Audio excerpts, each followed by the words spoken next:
इसका नाम है लॉजिकल फंक्शन। अगर ये नहीं सीखा एक्सेल में तो बहुत प्रॉब्लम होने वाली है, और अगर ये सीख लिया तो हमारा बहुत सारा काम आसान हो जाएगा, क्योंकि इसकी यूसेस काफ़ी है। चाहे आप कोई भी लॉजिक या स्टेटस बनाना है, आपको सिनेरियो क्रिएट करना है, तो ये सारी चीज़ें हमें चाहिए ही होगी। लॉजिकल फंक्शंस के अंदर फिलहाल हम लोग पांच फंक्शंस के बारे में बात करने वाले हैं आज। एक है इफ़, दूसरा है नेस्टेड इफ़, तीसरा है मिक्स्ड इफ़, चौथा है एंड, और पांचवा है और। इसके बारे में हम लोग बात करेंगे आज। ये फंक्शन है क्योंकि लॉजिक बनाने पड़ते हैं, डिवीज़न, ग्रेड, ये सब निकालने के लिए हमें इसी की ज़रूरत पड़ती है। एक एग्जांपल से समझने की कोशिश करते हैं कि हमारे पास ना एक डेटा है कुछ बच्चों का, साथ में उसके पास इन सारे बच्चों के मार्क्स भी आ गए हमारे पास।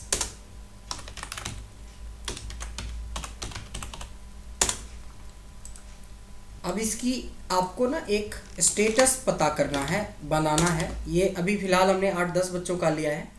दैट कैन बी लाख्स और करोड़, कुछ भी हो सकता है, कितना भी हो सकता है, 10,000, 10 लाख, 10 करोड़, कुछ भी हो सकता है, कोई भी नंबर हो सकता है।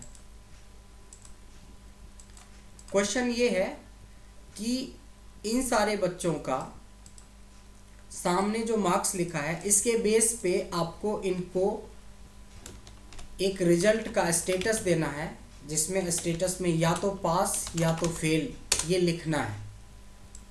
आपको इसको स्टेटस में बताना है उसके सामने कि बंदा पास है या फेल है। या कभी कभी ग्रेड आपने सुना होगा कि कौन सा बच्चा ए ग्रेड में आएगा, कौन सा बी में आएगा, कौन सा सी में आएगा। कई बार आप देखेंगे फर्स्ट, सेकेंड, थर्ड, फोर्थ हो सकता है। कई कैटेगरीज में हम लोग इस पे वर्कआउट करने वाले हैं। सबसे पहले है कि अगर मैंने बोला कि कौन सा पास है और कौन सा फेल है, मैंने इतना ही क्वेश्चन बोल के छोड़ दिया, तो आपको क्या चाहिए?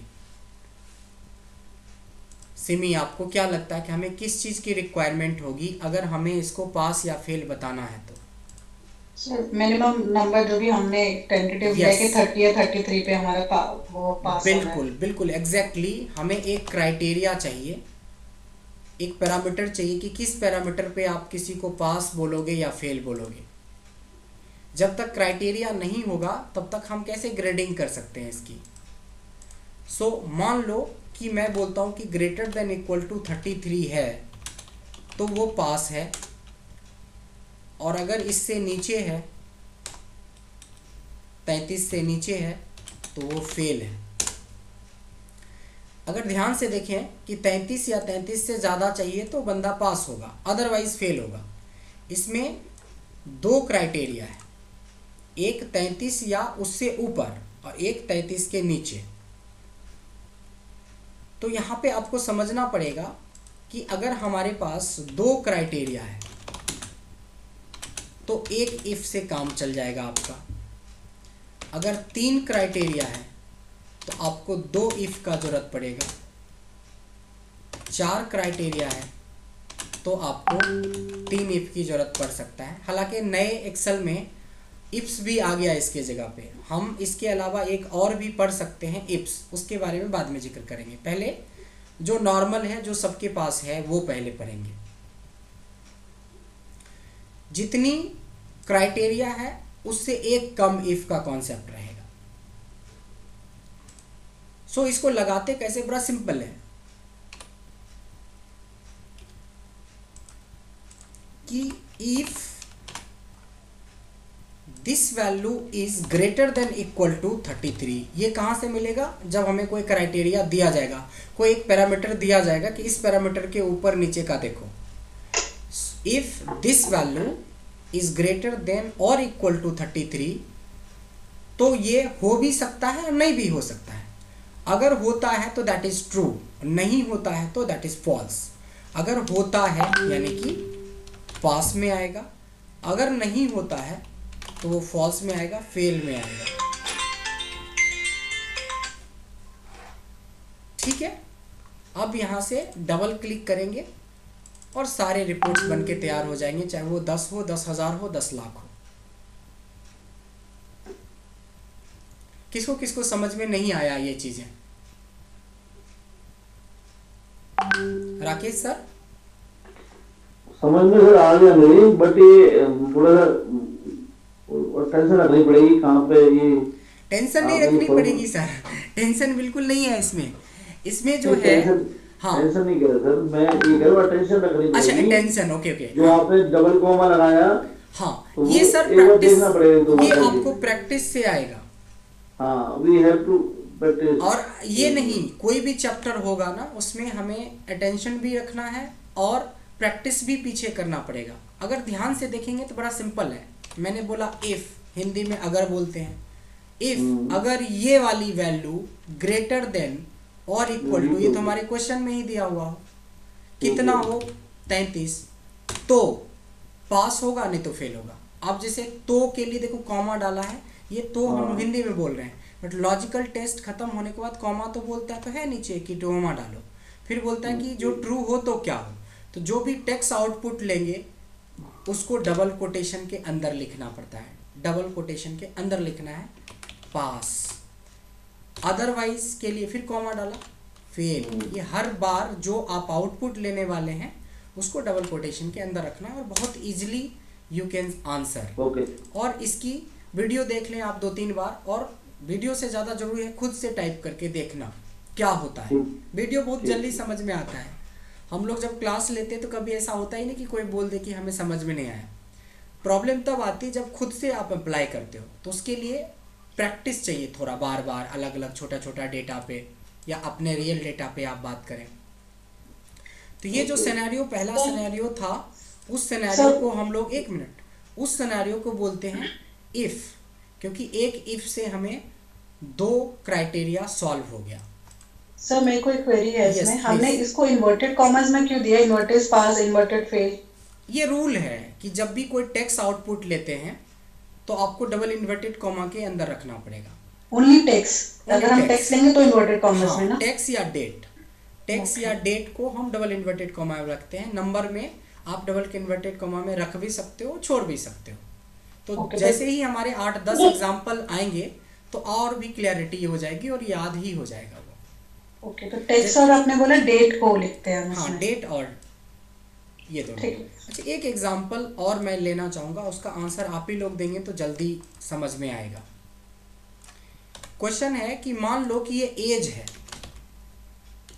और यहाँ पे इसको 2 कैटेगरी में बांटना है, वर्ड ओल्ड और यंग में। ओल्ड और यंग की कैटेगरी में हमें डिवाइड करना है इसको। ठीक है, अगर मैंने बोला, फिर आप वही बोलोगे कि सर क्राइटेरिया बताओ। हमने बोला ग्रेटर देन इक्वल टू 60 है तो ओल्ड हो, नहीं तो यंग हो। 59 साल के लोग भी यंग हो सकते हैं, जैसे सलमान को कोई बूढ़ा तो बोलता नहीं है, यंग ही बोलता है। तो वही क्राइटेरिया हमने रखा हुआ है कि अगर किसी भी बंदे का age greater than equal to 60 होता है तो then old, otherwise young. Simi आप ही ट्राई करिए क्या होगा। सर इसमें इक्वल टू इफ देन वो सिलेक्ट करेंगे, ब्रैकेट पहले लॉजिक टेस्ट बोला तो एज पहले पे ब्रैकेट लेंगे, उस पे क्लिक करेंगे। पहले ब्रैकेट लेंगे, कोई हाँ भी ब्रैकेट पे, हाँ, एंड देन 58 पे सर जो है वो सेलेक्ट करके कॉमा सॉरी नॉट कॉमा करेंगे, ग्रेटर देन और equal to 60। Very good. And then comma और फिर इन्वर्टेड कॉमर्स में old, and then inverted comma के बाद इन्वर्टेड कॉमर्स में यंग। आप जितना ज़्यादा इंटरेक्ट करोगे ना, क्योंकि देखिए अदर दूसरे जगह के क्लास में, हमारे क्लास में यही फ़र्क होता है कि हम क्लास में ही पूछते हैं आपसे। आपको फील ही नहीं होगा कि आप क्लासरूम में बैठे हो, ऑनलाइन ट्रेनिंग लेते हो। 90% में क्या होता है कि लग रहा है जैसे रिकॉर्डिंग चल रहा है। रिकॉर्डिंग मोड में नहीं रहना है, इसको एक्टिव मोड में रखना है हमेशा। ये देखिए आपने एकदम बिल्कुल एक बार में करेक्ट बता दिया। तो ऐसे दो कंडीशंस अगर कभी भी सॉल्व करना हो तो दैट इज इफ। ये इफ। नेस्टेड इफ कुछ नहीं होता है, नेस्टेड इफ नाम का कोई फॉर्मूला नहीं होता है। देखिए नेस्टेड इफ नाम का कोई फॉर्मूला होता ही नहीं, कोई फंक्शन होता ही नहीं है। तो नेस्टेड इफ किसको बोलते हैं? जब एक से ज़्यादा इफ का यूज करोगे तो that is called nested if. अब जैसे 2 if, 3 if, 4 if, 10 if, 50 if, 255 if तक हम यूज कर सकते हैं। बट कभी भी आपको 5, 7, 6, 5, 8, 10 बहुत हो गया, उससे ज़्यादा इफ, आज तक हमने 11 इफ से कभी ज़िंदगी में कभी ज़रूरत ही नहीं पड़ा। क्योंकि अगर इससे ज़्यादा करना होगा तो हम लोग मशीन लर्निंग या एआई में जाएंगे ना, हम क्यों एक्सेल पढ़ेंगे। बट एक्सेल में ऑप्शन है कि we can go up to 255, इतने सारे लगा सकते हैं। अच्छा, अब आती है बारी, हम लोग नेस्टेड इफ के बारे में थोड़ा सोचते हैं कि क्या होता है। अगर मैंने बोला इन्हीं सारे बच्चों के मार्क्स के बेस पे इनको ग्रेड देना है, या तो उसको ए देना है, या तो बी देना है, या तो सी देना है, ए बी या सी में से कोई एक ग्रेड देना है आपको। फिर से आप पूछोगे ना कि सर ग्रेड के लिए कोई तो क्राइटेरिया होगा आपका। तो मैं सबसे पहले क्राइटेरिया डिसाइड करता हूँ कि अगर आपका मार्क्स ग्रेटर देन 70 है तो हम आपको ए ग्रेड में रखेंगे, 50 to 70 के बीच में है तो बी ग्रेड में रखेंगे, एल्स सी ग्रेड में रखेंगे। मतलब सी 49.9 भी रहेगा तो आप सी ग्रेड में आ जाओगे। 3 ग्रेड में आपको इसको ग्रेडिंग करनी है। ध्यान से देखेंगे, बहुत ध्यान से देखेंगे, तुरंत समझ में आ जाएगा। हम पहले इफ को नॉर्मल लगाएंगे। If this value is greater than, equal to लगाना है या नहीं लगाना है? एज पर क्राइटेरिया हमें इक्वल टू नहीं लगाना है, क्योंकि इसमें हमने क्वेश्चन में नहीं बोला तो नहीं लगाना है। क्योंकि एग्जैक्ट जिसको 70 होगा ना वो तो बी कैटेगरी में आ जाएगा। 70 से ज़्यादा होना चाहिए, 70 पॉइंट समथिंग हो, 71 हो, 80 हो, 90 हो। If V2 is greater then 70 तो क्या हो? ए हो। उसके बाद 2 हो सकता है ना, बी भी हो सकता है और सी भी हो सकता है। इसीलिए यहाँ पे एक और दोबारा से इफ लगाएंगे और फिर से इसको चेक करेंगे। पूरा प्रोसेस सेम है और इस बार बोलेंगे ग्रेटर देन इक्वल टू 50। ध्यान से समझना सेकेंड कैटेगरी को। हमने बोला कि अगर 70 से ज़्यादा हो तो ए हो, और अगर ए हो गया, जो बच गया वो बी भी हो सकता है, सी भी हो सकता है। इसलिए यहाँ एक बार इफ शुरू किया और मैंने मिनिमम क्राइटेरिया लिया कि ये मिनिमम क्यों लिया? क्योंकि 50 से 70 तो 50 इंक्लूडिव है, तो या तो ग्रेटर देन हो, इक्वल टू 50 हो। अब इसमें हमें बिटवीन के लिए 70 कुछ यूज नहीं करना है, ये अपने आप 50 से चल के 70 पे रुक जाएगा, क्योंकि 70 के ऊपर एक बैरियर लगा हुआ है ए का। तो if greater than equal to 50 तो बी, और जो इसका एल्स होगा यानी इसका जो फॉल्स एरिया होगा वो हमारा सी हो गया। जितना इफ उतना क्लोज, 2 इफ 2 क्लोज। पहले में एक ही इफ था, एक क्लोज, यहाँ पे 2 इफ है 2 क्लोज। क्योंकि इफ यहाँ खुला लेकिन क्लोज तो हुआ नहीं, इफ यहाँ खुला यहाँ जाके क्लोज हुआ। तो पहला एक इफ, ये रेड वाला जो देख रहे हो वो इस इफ का क्लोज हुआ, ये ब्लैक वाला इस क्लोज हुआ।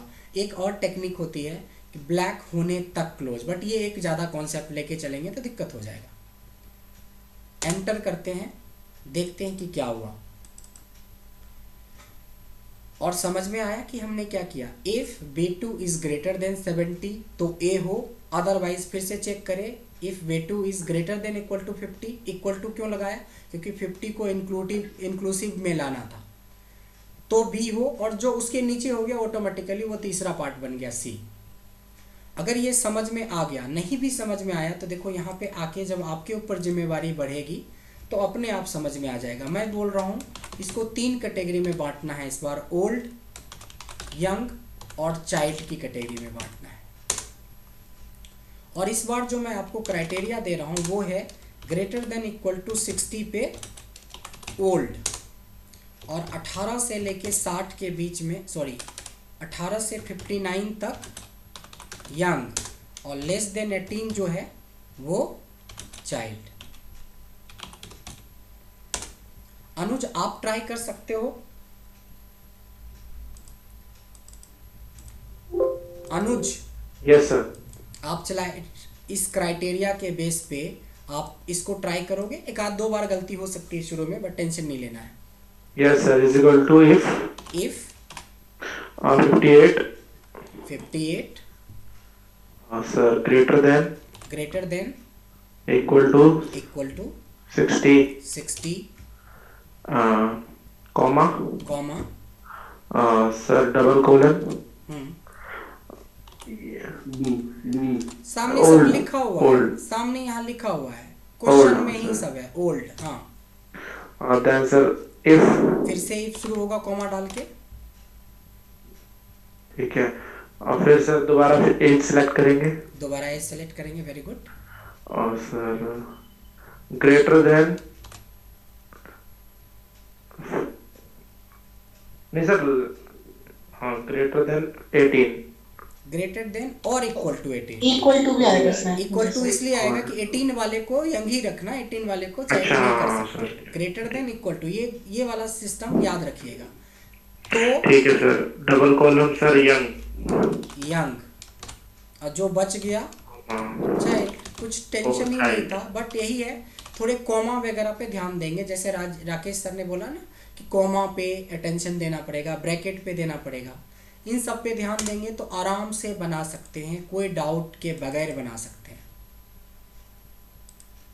अच्छा, एक टेस्ट के लिए बिना बताए हुए एक और मैं आपको एग्जांपल देता हूं।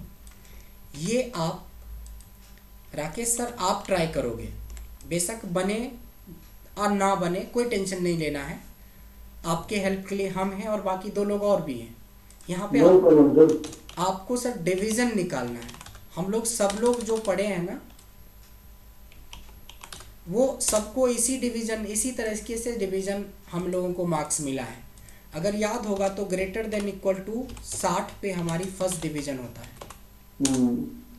ग्रेटर देन इक्वल टू 45, ऐसा नहीं करके हम लिख देते हैं 45 से लेके 59.99 तक, बट वो पॉइंट छोड़ देते हैं, तो ये सेकेंड कैटेगरी में आती है। फिर 33 से लेके जो 43 तक का होता है, 44 तक का होता है, ये हमारा थर्ड या पास होता है।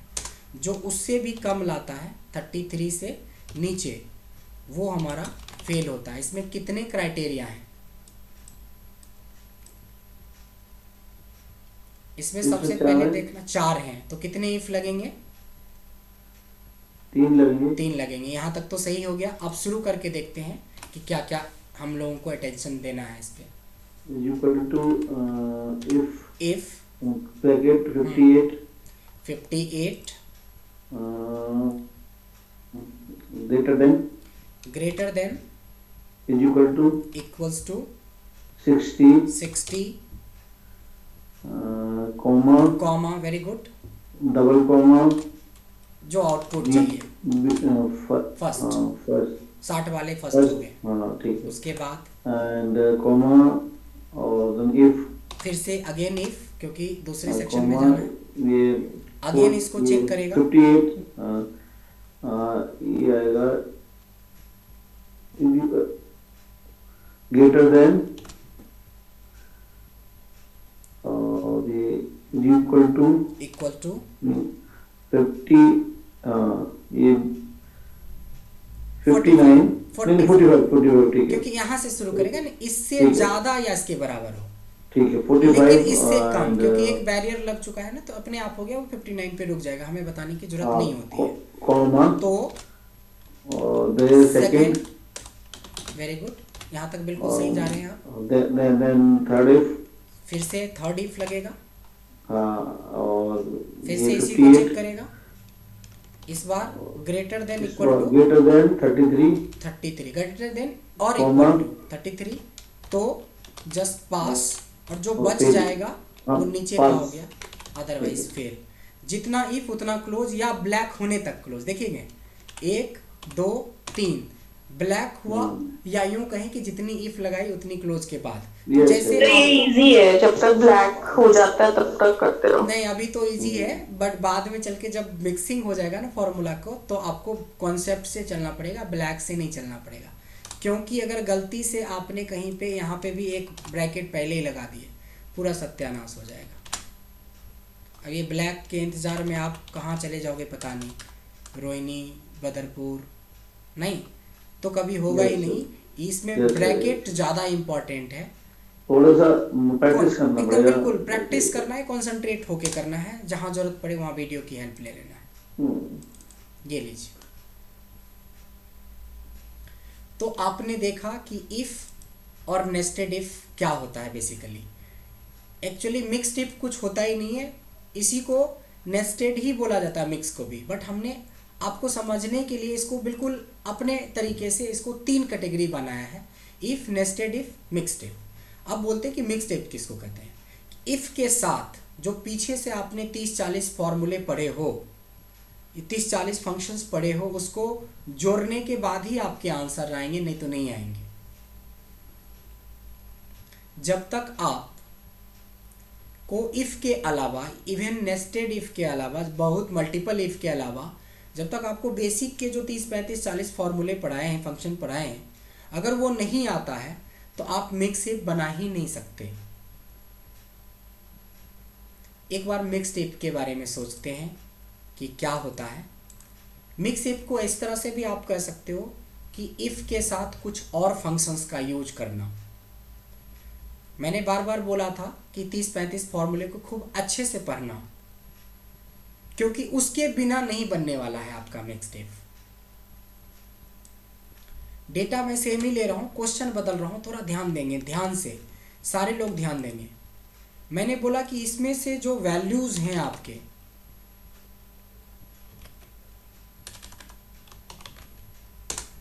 इसमें से कुछ वैल्यू ऐसे हैं जो ऑड में आया हुआ है, कुछ ऐसे हैं जो इवन में आया हुआ है। मेरा क्वेश्चन है कि ऑड वाले को इसमें दे दो और इवन वाले को इसमें दे दो, और जहाँ जहाँ ऑड है, अगर ये ऑड नहीं है तो ये ब्लैंक छोड़ दो, और ऑड है तो नंबर दे दो। यानी कि या तो ऑड आएगा, ऑड और ब्लैंक, उसी तरह से इवन और ब्लैंक,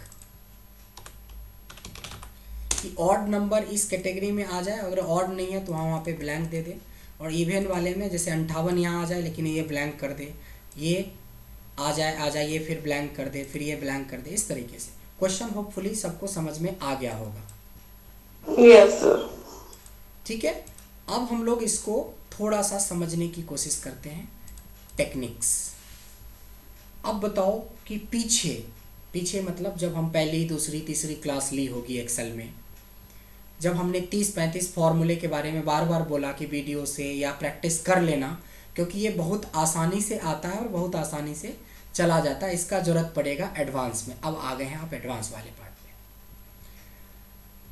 आप सब में से कोई बता सकते हो कि कोई ऐसा फंक्शन बताओ जो कि डायरेक्ट इफ़, तो आप ऐसा तो नहीं करोगे ना कि if this equal to odd तो आ जाए, नहीं तो नहीं आ जाए, ऐसा तो कुछ होता नहीं है ना, तो ये तो एरर आ जाएगा, ये तो एरर आ जाएगा, इसका कोई लॉजिक ही नहीं बना। मेन इफ के बाद लॉजिक बनना चाहिए। सर ट्रू फॉल्स करके कर लेंगे। ट्रू फॉल्स करके करेंगे। सिमी आपने आंसर दिया? जी किसने सर, दिया? आपने इज ऑड और इज इवन करवाया था और इज ब्लैंक भी करवाया कमाल, था। बहुत बढ़िया, बहुत बढ़िया। अगर मेरे को दूसरी क्लास जिसमें हमने सारे फंक्शंस करवाए थे, अगर वो याद है तो ये दोनों सवाल का जवाब मिल जाएगा। एक हमने करवाया था इज ऑड जी। मैं थोड़ी देर के लिए हेल्पिंग कॉलम यूज कर रहा हूँ, हेल्पिंग कॉलम याद रहे, मैं डायरेक्ट यहाँ आंसर नहीं बना रहा हूँ, हेल्पिंग कॉलम ले रहा हूँ। हमने बोला इज ऑड, तो ये हमें क्या करता था, ट्रू और फॉल्स में कन्वर्ट कर देता था। जी सर। उसके बाद तो आपका काम और आसान हो गया, जितना आप बना चुके हो उससे ज़्यादा आसान हो गया। मैं बोलूँगा इफ़ ये वाली वैल्यू अगर ट्रू हो तो इसको उठाना, नहीं तो ब्लैंक, ब्लैंक के लिए ब्लैंक लिखेंगे नहीं, double quotation start, double quotation close, इसको ब्लैंक बोलते हैं। यानी मैंने बोला कि आप इसको डायरेक्ट चेक मत करो, चेक इसको करो। अगर ये ट्रू होता है तभी तो वो ऑड होगा। Yes, sir. If this is true then pick the value, otherwise just leave it, blank कर दो। ब्लैंक कर दिया ना, लेकिन आगे जैसे जैसे उसको मिला ऑड वैसे कर दिया। एक ही फॉर्मूले से हम ये भी बना सकते हैं। अगर मैं ये लिख दूं if this value equal to false, तो आप उठा लेना, नहीं तो मत उठाना, ब्लैंक कर देना। आ गया ना, मतलब इज ऑड इज इवन आपको याद है तो इज इवन से भी बन सकता है, इज ऑड से भी बन सकता है, दोनों सवाल। एक में आपको इक्वल टू ट्रू करवाना पड़ेगा, एक में इक्वल टू फॉल्स करवाना पड़ेगा, तो एक ही फॉर्मूले से बन गया। बट अभी हमने हेल्पिंग कॉलम ली है। याद करो, जब हम लोग चलना शुरू करते हैं तो हेल्पिंग कॉलम हमारा होता है हमारे डैडी या पेरेंट्स का हाथ, तब होके खड़े होके उंगली दे के चलाते हैं। लेकिन एक टाइम ऐसा होता है जब 2 साल के हो जाते हो तो आप इंडिपेंडेंटली चलना दौड़ना सीख जाते हो। तो अभी आप हेल्पिंग कॉलम ले रहे हो इस क्वेश्चन का आंसर करने के लिए। लेकिन थोड़े से आप प्रैक्टिस कर लोगे हेल्पिंग कॉलम के साथ तो इंडिपेंडेंटली भी हम ऑड नंबर निकाल सकते हैं इसमें। लेकिन कभी भी इफ से शुरू मत करना, इफ से शुरू करोगे तो फंस जाओगे। करना इसी से है, इज ऑड या इज इवन से। इज ऑड से ही कर लेते हैं। इज ऑड के बाद हमें पता है कि आंसर ट्रू या फॉल्स आने वाला है, ये तो सबको पता है ना कि ट्रू और फॉल्स आएगा। इस फॉर्मूला से पहले मिक्स इफ क्यों बोलते हैं, इफ के साथ कुछ और फंक्शन लगाने वाले, तो पहले फंक्शन लगा दिया हमने। अब इसके आगे देखना, ध्यान से देना, इफ जो इज ऑड से आंसर आएगा या तो ट्रू होगा या तो फॉल्स आएगा। तो अगर वो ट्रू हो, बात वही लिख रहे हैं, अगर आप ध्यान से देखोगे तो जो ब्रेक मोड में लिखा वही लिख रहे हैं, बट अब हम साथ कर रहे हैं। एक्चुअल मिक्स ये हुआ, अगर ये ट्रू हो तो ये वाला उठा लो, नहीं तो ब्लैंक कर लो। तो आपको इस हेल्पिंग कॉलम की जरूरत नहीं पड़ेगी। बट एक्चुअल में ये है मिक्स्ड इफ, जिसमें इफ के साथ ऑड फंक्शन का यूज किया गया है। समझ में आया? ये हुआ डायरेक्ट आंसर निकालना, ये हुआ थोड़ा हेल्पिंग कॉलम लेके बनाना। शुरुआती दौर में आप हेल्पिंग कॉलम के साथ बनाओ, अपने आप आपको हैबिट हो जाएगा और आप आराम से निकाल सकते हो। आई होप क्लियर हो गया होगा। Yes, sir. एक और एग्जाम्पल लेते हैं, इसमें से आप ही को बताना है। ये हमारे पास ना कुछ वैल्यूज हैं जिसमें कहीं कहीं पे नंबर है, कहीं कहीं पे टेक्स्ट लिखा हुआ है। It sounds like number 1000, 10, 50, it sounds like number, but ये नंबर नहीं है ना। आपको बोलेगा एक तरफ से पढ़ दो, तब तो आप यही बोलोगे ना, 58, 47, 10, 92, 1000, 58, 10, 1000, 50, ऐसे पढ़ोगे। मैंने बोला कि यहाँ पे नंबर वाले को यहाँ लिखो और टेक्स्ट वाले को इस कॉलम में लिखो, अलग कर दो दोनों को। कुछ हिंट बताएंगे आप लोग? सर आपने पढ़ाया था इज नंबर और इज टेक्स्ट। Very good. हम किसी एक का यूज कर लें तो हमारे दोनों क्वेश्चन का सॉल्व हो जाएगा। इज टेक्स्ट कर लो या इज नंबर कर लो। इसीलिए मैंने बोला कि आज भी तक नहीं पढ़े हो तो अगले क्लास से पहले आप पढ़ लेना वो 30 फंक्शन। 30 के बिना मिक्स का मज़ा नहीं है। मिक्स तो बढ़िया बढ़िया जो 10 साल से एक्सेल कर रहा है उसकी भी खोपड़ी में नहीं आती है। और मेरे आज तक ऐसे स्टूडेंट नहीं हुआ है जो बोले कि सर ये हमें समझ में नहीं आया। रीज़न वही है कि हम लोग रूट को पकड़ते हैं और उसी हिसाब से मैं आपको बता भी रहा हूँ कि आपको करना क्या है, इफ से शुरू ही नहीं करना है। वो अदर फंक्शन के बारे में पहले सोचो और उसके रिजल्ट के बारे में सोचो, फिर रिजल्ट को हम कन्वर्ट कर देंगे। अगर मैं इज टेक्स्ट करता हूँ यहाँ पे तो ये होगा कि जहाँ जहाँ टेक्स्ट होगा वहाँ वहाँ ट्रू आ जाएगा और अदरवाइज फॉल्स आ जाएगा। बट बात आपकी बन गई। इज इफ अगर हेल्पिंग कॉलम का यूज करते हो, if this equal to true, तो ये वाला वैल्यू आ जाए, नहीं तो ब्लैंक कर दे। तो क्या करेगा, वहां से वो वाली वैल्यू को पुल कर लेगा और बाकी को छोड़ दिया। इसका उल्टा सेम ही फॉर्मूला को अगर हम ये बोल दें कि भाई यहाँ पे ट्रू नहीं, अगर फॉल्स होता है तो करो, तो अभी क्या करेगा, नंबर उठाएगा और बाकी जगह पे डाल देगा। हालांकि देखिए एक्सेल में माइक्रोसॉफ्ट ने इसके लिए अलग से सेपरेट 2 फंक्शंस दिए थे। इंटरेस्टिंग है, आप लोग सीख लीजिए। काम आएगा आगे। और एक्सेल का सबसे छोटा फंक्शन है एन एंड टी। हमें किसी इफ में जाने की जरूरत नहीं थी इस क्वेश्चन के लिए।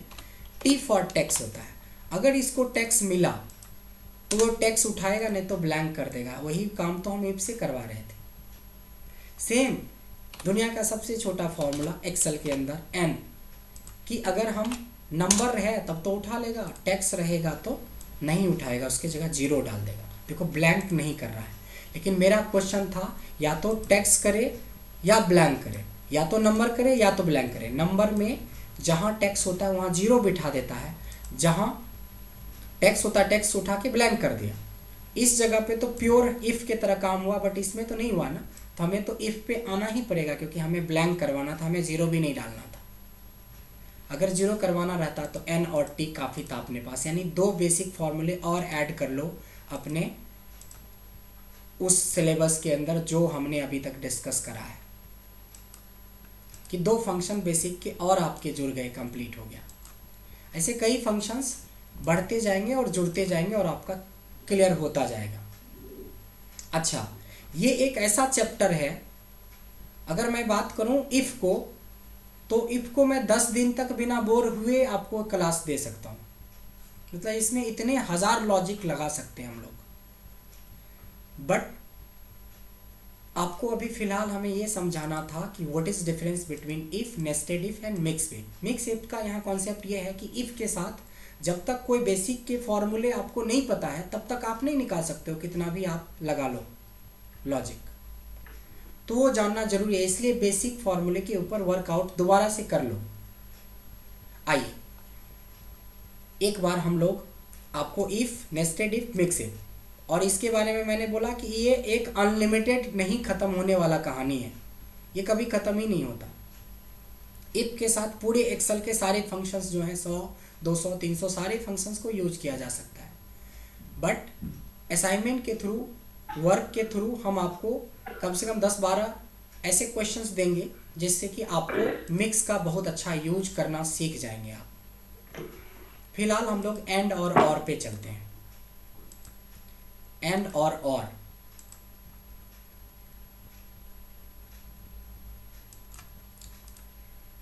ध्यान देंगे, मैं एंड सिखाने जा रहा हूं। मान लो कुछ ऐसा डेटा आ गया कि बच्चों के दाम तो आए ठीक ठीक, बट यहाँ पे कुछ अलग ही लॉजिक है। यहाँ पे 3 सब्जेक्ट के नाम हैं, फिजिक्स, केमिस्ट्री और मैथ, और तीनों सब्जेक्ट के मार्क्स यहाँ डले हैं। बट कंडीशन क्या है ना कि तीनों ही सब्जेक्ट में जब तक आपको 33 मार्क्स नहीं आएगा तब तक आपको फेल ही माना जाएगा। यही तो होता है हम लोग के सिलेबस में। आप मैथ में 100 में 100 ले और इंग्लिश में फेल, तो पूरा ओवरऑल फेल ही रहोगे आप, पता है ना। तीनों ही सब्जेक्ट में कंपलसरी होता है मार्क्स स्कोर करना, मिनिमम मार्क्स। अगर आप इस बंदे को देखोगे, मेरे ही नाम से है, तो आप देखोगे कि भाई इनको 2 सब्जेक्ट में अच्छे खासे मार्क्स हैं, बट एक में मैथ में 13 है। अब इसको देखो, ये भी बंदा फेल है, ये भी बंदा फेल है, पहला बंदा पास है। तो यहाँ पे नाम हम थोड़ा यूनिक कर देते हैं। अभी भी है राजेश, आनंद, इरफान, फिर से रिपीट हो रहा है।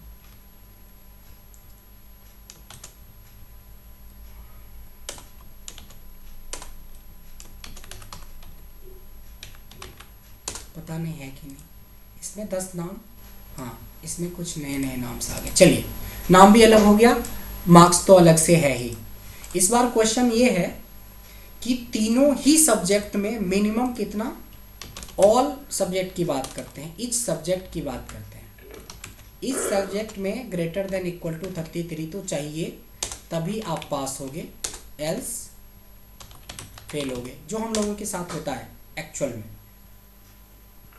अब यहाँ पे कोई पहले वाले सिचुएशन नहीं कि खाली हमको इसको चेक करना है या इसको चेक करना है, इसको तीनों को चेक करना और तीनों का पास होना जरूरी। तीनों मतलब ऑल, ये ऑल का केस है, एंड मतलब ऑल।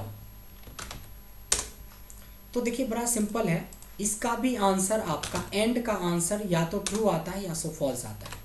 अगर हमने बोला एंड तो बोलेगा लॉजिक वन है कि फिजिक्स का ग्रेटर देन इक्वल टू 33 होना चाहिए, साथ में केमिस्ट्री का ग्रेटर देन इक्वल टू 33 होना चाहिए, साथ में मैथ का भी ग्रेटर देन इक्वल टू 33 होना चाहिए।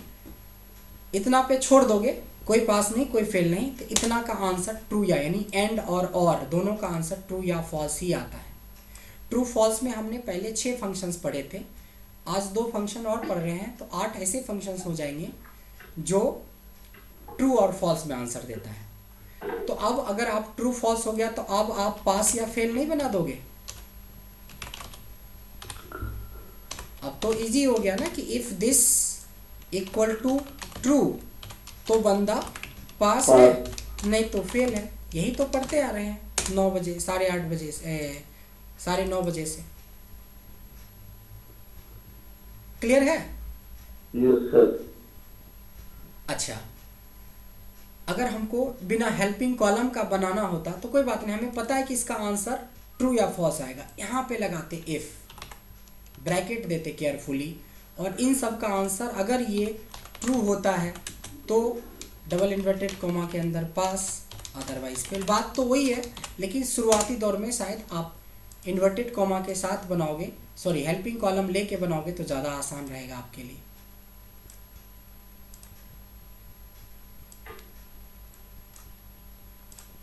क्लियर है? शुरुआती 3 बंदे पास हैं, बाकी फेल फेल फेल फेल, बीच में एक मोहित पास है, फिर 2 बंदे फेल हैं as per this data. I hope कि आप अगर इंडिया में रहते हैं तो आपको पता होगा कि जब आप स्लीपर क्लास में बुक करवाते हो, ट्रेन की बात कर रहा हूँ, ट्रेन, तो 2 चीज़ की रिक्वायरमेंट होती है। एक, पहले आपके पास टिकट होने चाहिए, प्लस एक ओरिजिनल आईडी प्रूफ चाहिए, फोटोकॉपी नहीं चलता है। ये कितने लोगों को पता नहीं है? इंडिया में अगर ट्रेन से सफ़र कर रहे हो, स्लीपर में, एसी में, नॉन एसी, जो भी हो, S1 S2 जो भी हो, AC1 AC2 AC3 जो भी हो, आपको पता है कि एक ट्रेन के टिकट के साथ साथ आपको ओरिजिनल आईडी प्रूफ भी कैरी करना पड़ेगा, अदरवाइज आपको इनवैलिड माना जाएगा। ये पता है आपको? पता ही होगा। इंडिया में रहने वाले तो लोग ट्रैवल करते ही हैं, और अगर आप टिकट ले लिए हो, बेशक आप स्लीपर S1 AC1 क्यों न ले लो, फिर भी आपको एक ओरिजिनल आईडी प्रूफ कैरी करनी पड़ती है, फोटोकॉपी नहीं चलता है, क्लियरली लिखा हुआ है इंस्ट्रक्शन इंडियन रेलवे में। अब यहाँ पे आते हैं, यहाँ पे हम लोग और का बात करने वाले हैं।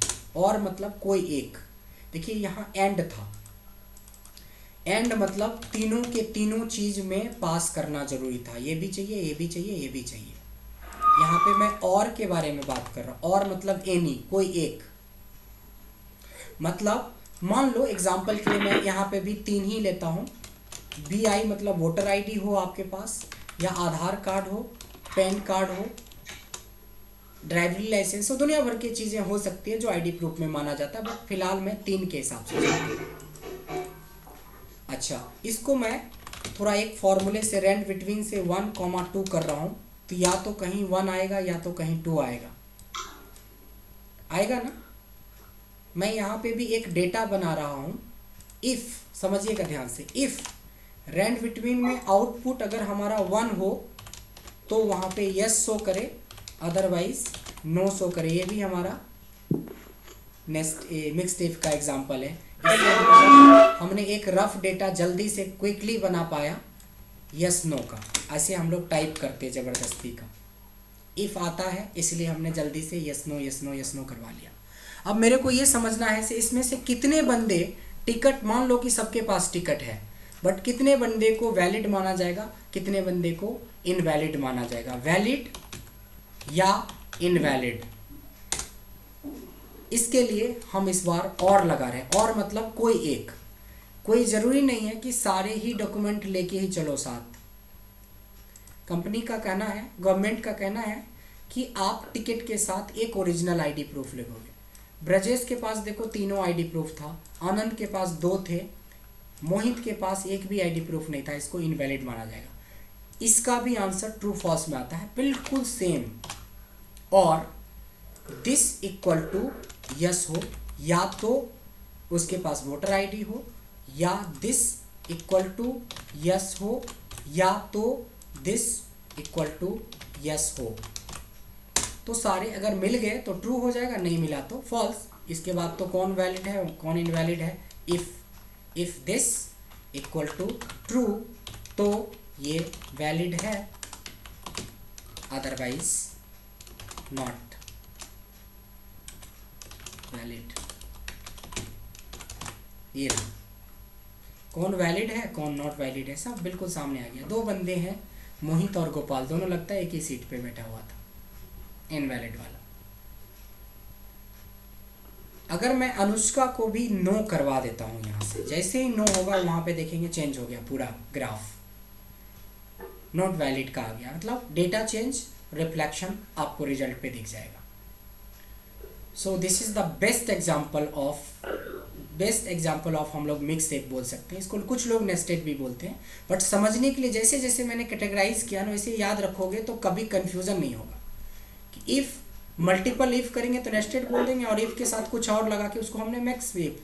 जब नेस्टेड इफ नाम का कोई चीज़ होता ही नहीं है तो हम क्यों ना इसको कैटेगराइज करके और अच्छे से और शार्पेन करें अपने नॉलेज को। तो ये था हमारा लॉजिकल में ये 5 फंक्शन, जिसका कि यूज करके हम बहुत सारी एनालिसिस निकाल सकते हैं। अगर आप सीए हो, सीएस है, या आप एचआर में हो तो बहुत सारे काम इससे निकल जाएगा आपका। जो बंदे एचआर में है या एडमिन में है उन लोगों को अपने एम्प्लॉय का दिसंबर महीने में परफॉर्मेंस एनालिसिस करके उसकी पूरी स्कोर निकालनी पड़ती है। उसी के ऊपर उसका जनवरी महीने में क्या प्रमोशन होगा वो डिसाइड करता है।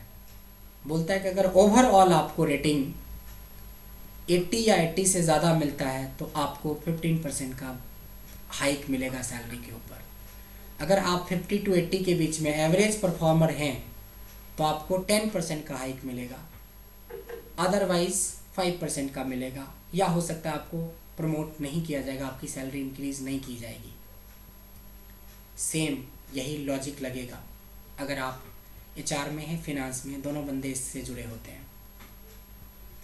जो लोग टैक्सेशंस डिपार्टमेंट में जुड़े हुए हैं वहाँ पे स्लैब होता है, टैक्स स्लैब होता है कि अगर आपकी इनकम 10 लाख से ऊपर है तो आपकी इनकम का इतना % टैक्स बनता है, 5 लाख से 10 लाख के बीच में है तो इतना टैक्स स्लैब में आएगा, 5 लाख से नीचे है तो आपसे टैक्स नहीं लिया जाएगा, है ना।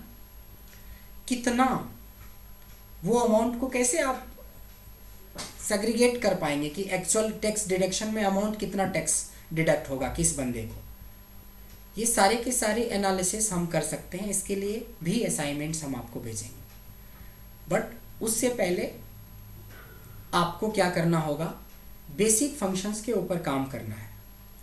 इसके साथ साथ इसको जब R&D करेंगे नेक्स्ट क्लास के अंदर और थोड़ा डिप में जाके, तो उस समय हमें आपकी ज़रूरत पड़ेगी कि आपका बेसिक 30-35 फॉर्मूले बिल्कुल ऑन टंग होना चाहिए। कुछ फंक्शंस आपने अभी नहीं पढ़ा है जो कि इफ़ के साथ, वैसे अभी हमने एन और टी पढ़ा दिया, ऐसे 2-4-5 फंक्शन और पढ़ाने के बाद 10 और एग्जाम्पल आपको मिल जाएगा और भी आपका लॉजिक क्लियर हो जाएगा कि कैसे हम if, nested if, mix if, and और ये सबको यूज करते हैं मिला के। तो आई होप